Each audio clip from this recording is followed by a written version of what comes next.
some of these social media platforms did for a while have the potential to augment human community rather than, individuate us even more, right? And we can, there will be other podcasts where we can dig into the history of this in more detail, but it seems to me when I look at the development of these technologies and the human role in them, and how technology conditions our world, is that the community building aspects of social media and social platforms turned out to have political consequences that were potentially problematic for the profit margins of many of the companies actually developing them, and for many of the financial backers of the companies actually developing them, right? One of the big epochal moments of social platform networking was the revolutionary era of the early 2010s, right? And the blowback to that was algorithmic changes in how the platforms were applied that much more fragmented people and individuated them. And the sort of next epoch was this kind of counter-revolution of aggressive voices becoming the most powerful on platforms, and of platforms being more about siloing people and fomenting conflict that became increasingly unsolvable, right? And putting people in contact with folks from different perspectives only in context, or increasingly in context, I guess I should say, because this is all about, when it comes to big data and large amounts of information, it's all about tendencies rather than absolutes. Mm-hmm. But the tendency tends more to expose you to just enough of a different perspective to make you mad at it, rather than to try to make you understand it. Yeah, for sure. It's like an attention economy, right? And outrage and anger that drives clicks, that drives frustration. Even on the way over here, I was listening to a podcast this morning about like increased polarization in Canada, and how it's like, even when people would chat in like the House of Commons, it used to be much more civil and you'd try and negotiate, but now that everyone's being filmed and trying to create sound clips for like TikTok and Instagram for their constituents, everyone's just getting one-liners and being super zippy, and it's just creating this place where already a place that was quite devoid of meaningful political discourse has now become totally stripped of it. And it's just a series of individual influencer performer politicians jostling for better position. And it becomes difficult to know what a person's actual thoughts are when they have an interest in the attention economy, right? Like, one of the things about these politicians and these influencers is that I don't think they ever really say, when they're being recorded,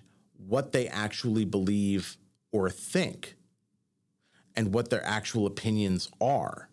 Some of them are honest about this, but I think quite a few operators in this space just kind of have their sound bites that are engineered to get the most algorithmic attention, and to get the algorithms to pick up on the attention that is generated organically by the emotions of rage. But the actual substance of what they would do remains hidden, right?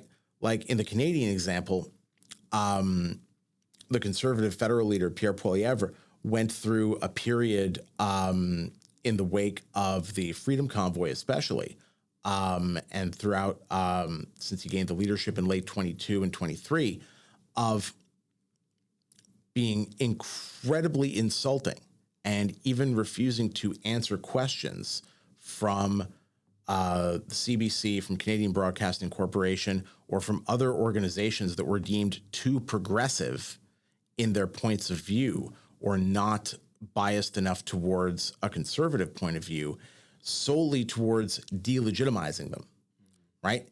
And the likelihood that a Poilievre prime ministership would actually tear the CBC apart, privatize, and sell off the entire thing is actually very low, because of the way in which that institution is so deeply baked into the Canadian state, you know? So he may make as a talking point, as a soundbite, as a